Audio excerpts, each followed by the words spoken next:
Well, hi, comedian Tiffany Norton, Minnesota resident, former Minneapolis, Minnesota resident. Here's the thing. I think we all immediately went to visions of the George Floyd protests that we had in Minneapolis. As someone who lived through that time, once again, Minneapolis is a flashpoint. And why does Donald Trump keep harping on the same things he did the first term? Donald Trump had called Governor Walz after the George Floyd situation. Trump wanted to send in the National Guard then, and because Governor Walz was former National Guard, he said no.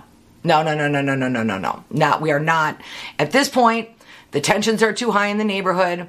The problem is between the neighborhood and the police in that neighborhood. And this is something a lot of, like, if you weren't from the Twin Cities, or maybe you didn't follow the rest of the story, you might not be aware of the fact that this is very different because Derek Chauvin, the police officer involved, and George Floyd, the victim involved, knew each other. They knew each other from the neighborhood. George Floyd was a bouncer at a popular nightclub, and the police used to go in there quite often, and he and Chauvin had dust-ups in the past. So there was actually personal beef between the two of them. So Derek Chauvin, the reason why he was found guilty as he was because they could establish the fact that he had kind of a personal reason beyond, protecting and serving when he wouldn't let go of George Floyd. Anyway, so ICE, what's really complicated but also very simple about this situation is we've got to kind of compartmentalize just for a second on who the actors are in this situation. ICE is not new. It did not just sprout up during Trump. ICE has been around for 20 years.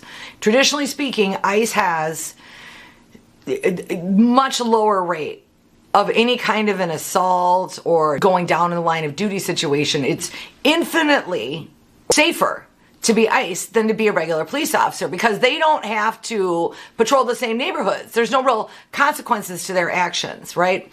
They also come in either like at the crack of dawn or under the cover of night, and they're in and out. And it's a coordinated, basically kidnapping. I mean, the optics of what they're doing is not that much different than what I would imagine when they're conducting some kind of a raid like this in a foreign country. We're just seeing them do it here for the first time.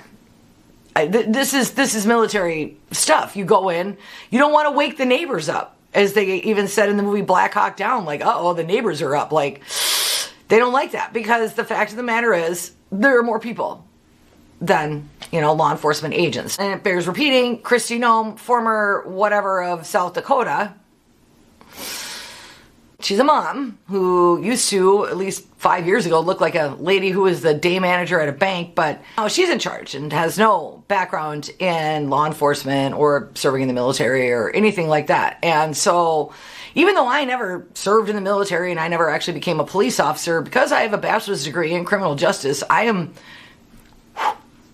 more qualified than the lady who's currently doing it, which is horrifying to me because I would like someone more qualified than me in that role. But what's different about this situation is that because of the situation with George Floyd, there had been a lot of bad blood, and still exists, a lot of bad blood between the Minneapolis Police Department and the people in Minneapolis, right? Especially in the neighborhoods that are more heavily policed, and I think you can probably guess which ones those are. Those are usually the neighborhoods that are struggling the most socioeconomically. Let's just say that, right? There's a lot of very, very affluent parts of Minneapolis that don't get the same police occupation or presence, right? And it's the largest deployment of federal troops onto state soil. So what happened to state rights?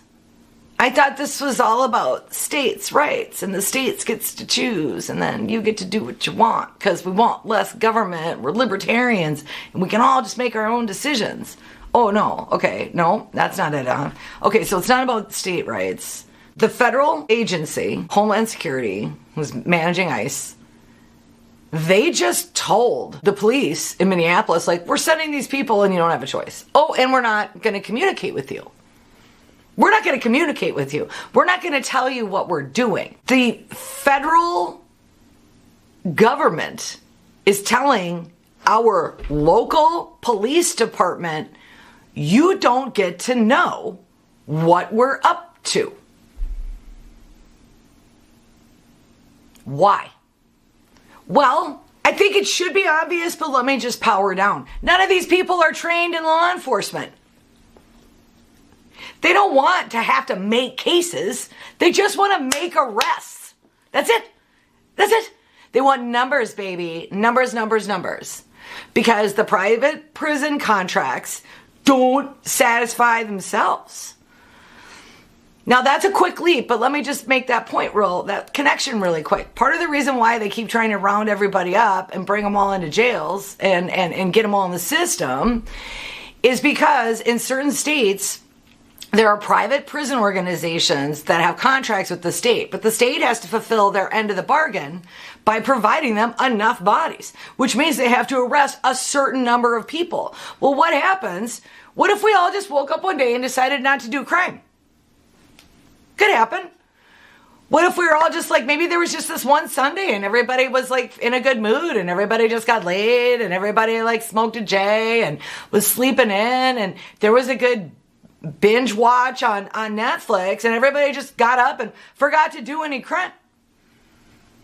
Well, then the state, who doesn't produce enough criminals to fill the beds in the private prison contract, gets fined. So we, as the taxpayers, have to pay extra money, not just for the prisons, not just for the housing and all the other stuff. If we don't give them enough prisoners, then they want to charge us more. They want their money back. Because we didn't live up to our bargain of arresting enough of our citizens. So they actually don't want crime to go down. And that's the point. They're not interested in crime going down. They're interested in creating and introducing more people into the criminal justice system that they can exploit for labor and in labor camps. Work camps. I mean, I think we all saw Shawshank Redemption. They're just doing it legally. It's chain gangs, you know, in a way, except what you might not realize is many prisoners are released on day work, right? And they work at your fast food joints. They're the ones taking your order at the drive-thru. And at the end of the day, a van comes and picks them up and they leave their uniform there and they put on their prison uniform and they go back to prison. And you don't know, right? But you're paying for that. Oh, and the prisoner's paying for it too, because the prisoner also gets charged. The prison takes a cut of their pay. They charge them for driving them there and back. And they also charge for cleaning their uniforms and getting them uniforms for the jobs that they have and having to clean stuff. Yeah. So they're making it hand over fist on prisoners. And don't get me started with how much money they make on commissary and the phone calls, okay? But that's my point. ICE is here to round up a bunch of people because I know we know on the surface that this idea that we're going to remove all of these illegal criminals, right? And what gets misunderstood or misinterpreted, I believe, and I don't think the left does a good job driving this message home. No one wants criminals, man. I got trained for 4 years to catch them. No one wants criminals. If you accidentally get accused of something, we'd like the opportunity to be able to defend ourselves. And I think most Americans up until this point have felt that they quite comfortably enjoy that right, and you actually don't. You don't actually, enjoy it to the degree you think you will, or do. I'm just saying, like, people, especially, I love it when there's videos. I've watched a lot of videos, like, where it's like some lady who gets kicked off an airplane. But when they get to that third command, when they tell you to do something for the third time, whether you think you're justified, whether you believe wholeheartedly they are wrong, whether you are confident as hell that what they're doing is illegal, that doesn't stop them from arresting you. It just gives you something to defend yourself with later when you get to court. It doesn't stop them from arresting you, though. That's the important part you have to understand. Due process is how you get out of jail most of the time. But all of this fear, all of this stuff is designed to demonstrate control, power, and they're literally trying to enslave people via using the criminal justice system. They're saying Americans have rights. You have your full constitutional rights unless you look like this person. Or unless you question this leader. Or, stand too close. Yeah.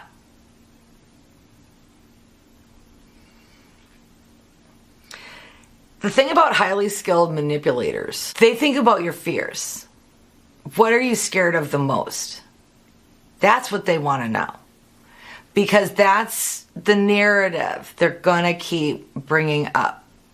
Right? Now, you might be assuming that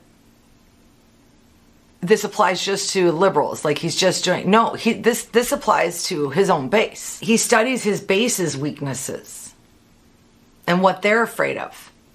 And he gives them more of that. He knows how to bait them. He knows how to give them some more red meat. The scene in Jaws where he's chumming the waters and he's throwing the fish guts out to attract the shark and the shark shows up. That's Trump. He needs to keep the focus right now on white patriarchal power and authority, i.e. authoritarianism, but authority in the sovereignty of world domination by the United States through their military, right? And why is he so concerned about that? Epstein. He has everything to lose. Because I've studied Donald Trump for a long time too, and I know what his biggest fear is. Being in jail and having to submit to someone else. My dad wears a comb over, like the president, right? And, he started doing it and we were like, okay, well, whatever, eventually he'll give that idea up, right? Nope. He's in his 80s. Still rocking it. It's not a lot left. But you have to understand, he thinks it looks very natural. So does Donald.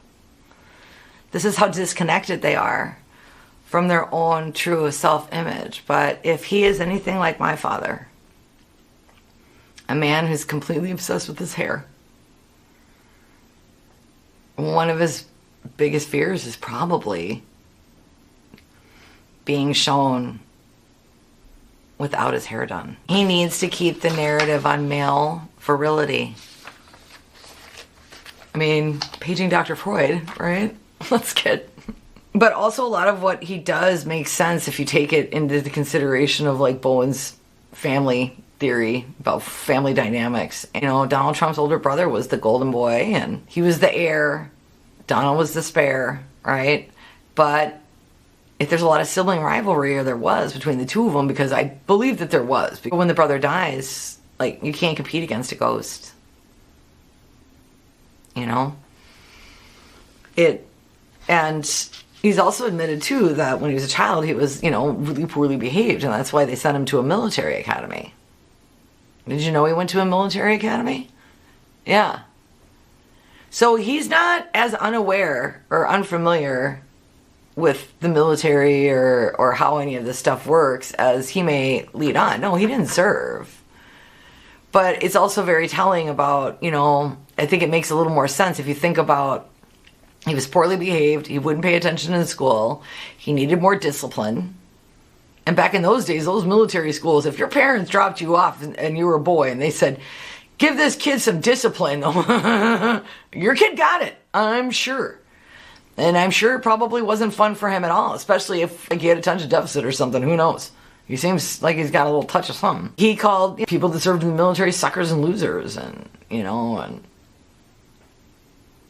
had a photo shoot walking across people's graves in Arlington Cemetery, National Cemetery in Washington, D.C., where my grandfather and grandmother were buried because they served.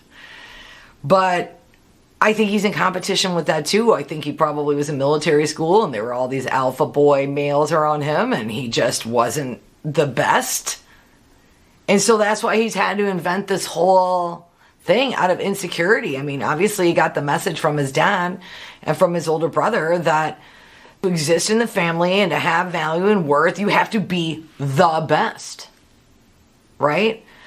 And we also have to remember Donald Trump was a media darling in the 80s. Everybody loved him when he was married. When he was married. He was very popular. The wife ran the casino. He's doing all of his business deals. They seemed like the coolest power couple. Everybody loved it. Then we found out that he was cheating.